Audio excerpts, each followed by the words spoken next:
안녕하세요. 최슬리 투자자문의 박세익 전무입니다. 네. 우리 상류 12TV 시청자들을 위해서 제가 이제 그 HDS에다가 어떻게 설정해서 뭐 차트라든지 주식 관련된 정보를 보는지 많이들 궁금해 하신다는 얘기를 듣고 박세익 전무는 그 회사 사무실 PC에다가 도대체 HTS를 어떻게 설정해서 어떤 화면을 보고 투자 의사 결정을 할까? 네, 그런 부분 궁금하시다고 해서 오늘은 제가 쓰는 대신 사이보스 HTS를 사용하는 방법과 그리고 그 여러 가지 기능들이 아주 많습니다. 그 많은 기능들 중에서 제가 중요하게 쓰는 기능들을 소개해서 설명해 드리도록 하겠습니다. 자, 먼저 HTS 화면을 열면 이게 메인 화면입니다. 그 메인 화면에 각 증권사들마다 보면 메인 화면에 중요한 데이터를 메인 화면에 띄워놓는 경우가 많습니다. 대신 사이버스 같은 경우에도 보면 일단 국내 시장과 관련된 지표들, 고객 예탁금, 그리고 선물 예수금, 신용 융자는 지금 어느 정도 수준인지, 그리고 각 지수들 이렇게 나타내고 있고요. 해외 주요 지수에 대해서도 이렇게 나열을 해놓고 있습니다. 다우, 나스닥, 반도체 지수, 그리고 우리 시장이 열렸을 때 미국 시장은 폐장한 이후인데 그 이후에도 이 나스닥 선물은 계속 돌아가고 있죠. 이 나스닥 선물은 뉴욕 증권거래소에서 거래가 되는 게 아니라 시카고에 있는 CME에서 거래가 되다 보니까 이 나스닥 선물은 계속 돌아갑니다. 지금 보시는 이 순간에도 나스닥 선물은 움직이고 있습니다. 그리고 웬만한 기능들은 이렇게 클릭을 해보시면 이렇게 또 구체적인 데이터들이 나오고요. 시간대별로 지금 실시간으로 나스닥 선물이 어떻게 움직였는지 일중 데이터 흐름도 알 수가 있고요. 그리고 일자별로 또 이렇게 알 수가 있습니다. 지금 세팅되어 있는 것은 3개월치로 세팅이 돼서 나스닥 선물이 그동안에 어떻게 움직였는지 3개월간의 추세를 알 수가 있고, 요 옆에 보면 엑셀 표시가 있죠. 그러면 이 데이터를 엑셀로 다운을 좀 받고 싶은데 여기서 이렇게 해가지고 복사하기 하시는 게 아니라 그냥 엑셀 데이터를 누르시고 엑셀로 내보내기 하면 엑셀로도 다 데이터를 다운받을 수가 있습니다. 그리고 여기 주요 지수들 관련해서 보면 다우 지수, 최근 추이, 나스닥, S&P 500, 반도체 지수 이렇게 다 알 수가 있고요. 그리고 니케이, 중국 상해, 홍콩 지수, 대만 지수.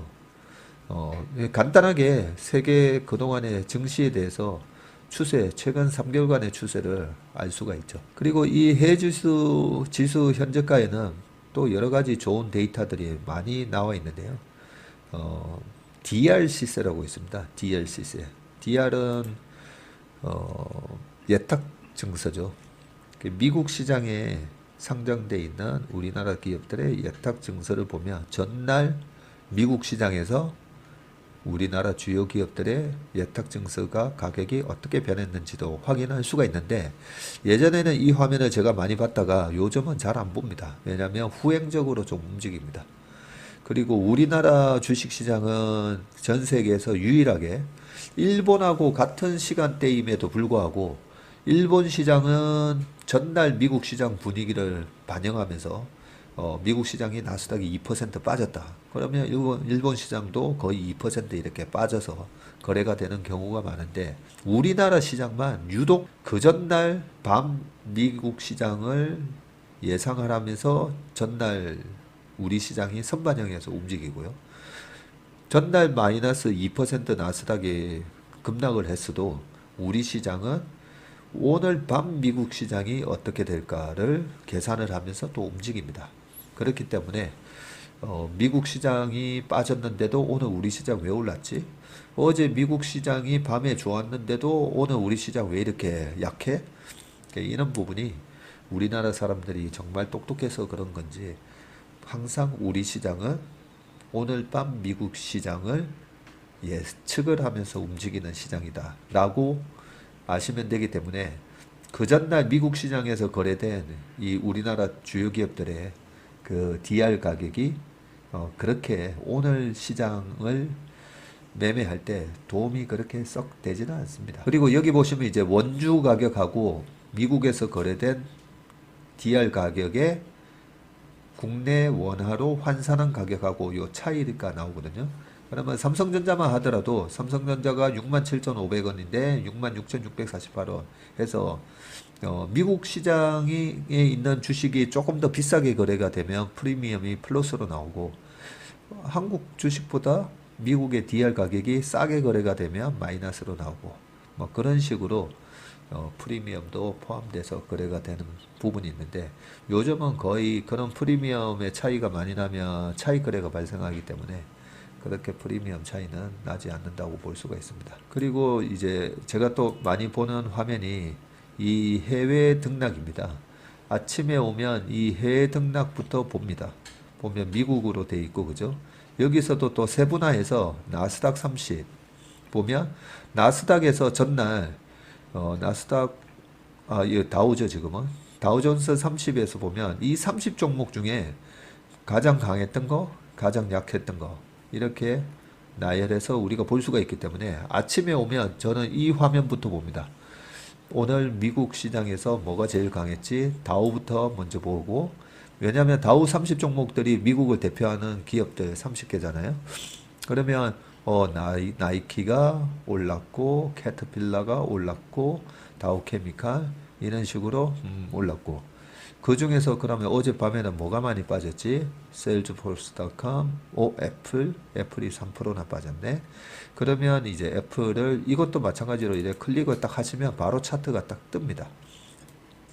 차트가 뜨면 어제 시장이 어땠는지 지금은 이제 주봉 차트가 떠 있는데요.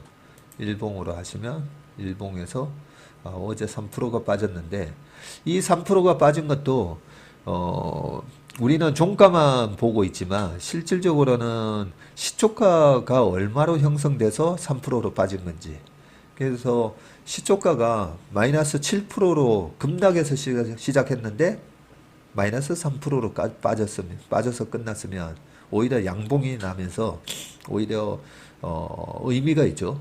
긍정적으로 해석을 할 수가 있고 마이너스 3%가 빠졌는데 딱 이 차트를 보면서 요 차트 위에 커서를 올리면 그날 시초가, 고가, 저가, 종가, 거래량, 거래대금하고 요날 이동평균선의 가격까지 쫙 다 나오죠. 그러면 시가는 170.62로 플러스 0.13으로 시작을 했는데 종가가 마이너스 3%로 끝났네 라고 알 수가 있고 그죠? 이 차트만 보면 거의 종가가 저가잖아요. 그러면 이 차트만 보면서도 아침에 플러스권에서 공방을 벌이다가 질질질 흘러내리면서 끝났구나 라는 걸 알 수가 있는데 여기서도 저는 이제 하나 더 의문을 가지죠. 이게 마지막 장 끝나기 전에 무슨 악재가 나와서 갑자기 시종일관 한 2시에서 3시까지는 요렇게 보합권에서 놀다가 막판에 확 밀린 건지 아니면 질질질질질질 흘러내리는 식으로 음봉으로 끝나는 건지 저는 그런 것까지 이제 확인하는데 그러려면 여기 분 차트 있잖아요. 분 차트를 클릭해서 딱 보면 전날 시세가 어떻게 빠졌다는 게 보이죠. 아침부터 그냥 계속 질질질질 흘러내렸구나 라는 걸 알 수가 있습니다. 그러면 이게 어젯밤에 뭐 제롬 파월이 무슨 말을 하고 아니면 우크라이나 전쟁의 양상이 어떻게 되고 그런 돌발적인 외생 변수에서 갑자기 위에서 놀다가 확 빠진 게 아니라 그냥 힘없이 질질 흘러내렸구나 라는 걸 알 수가 있죠. 이런 식으로 실시간 해외 증시의 동향을 보면서 주요 기업들의 시세를 확인을 합니다.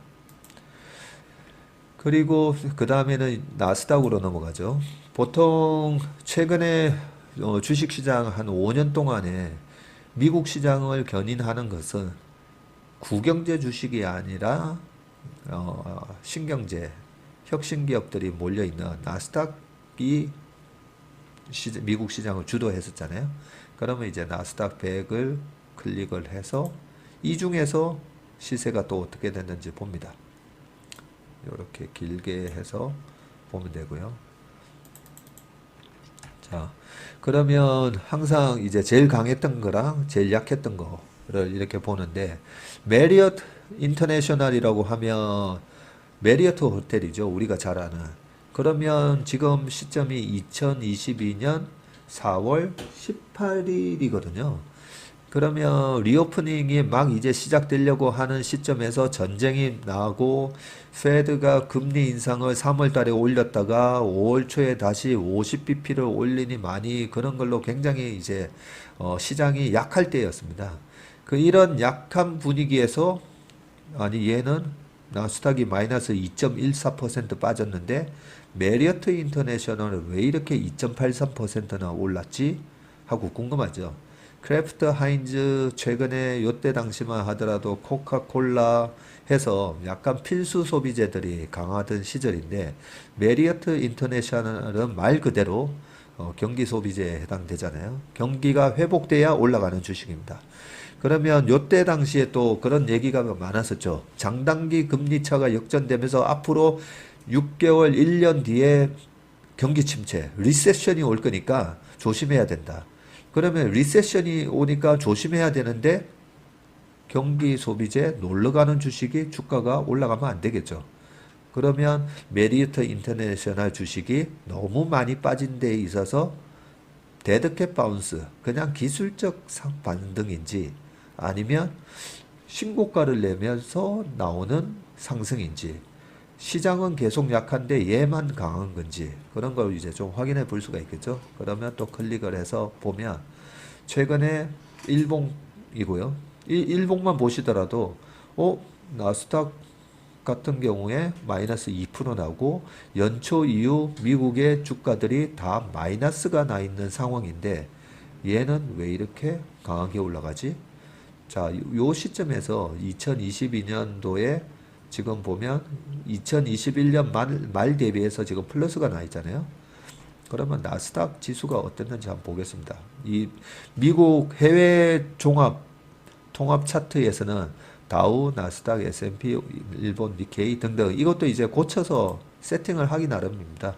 내가 자주 보는 지수로 바꿔 놓을 수가 있습니다. 이렇게 클릭하셔가지고.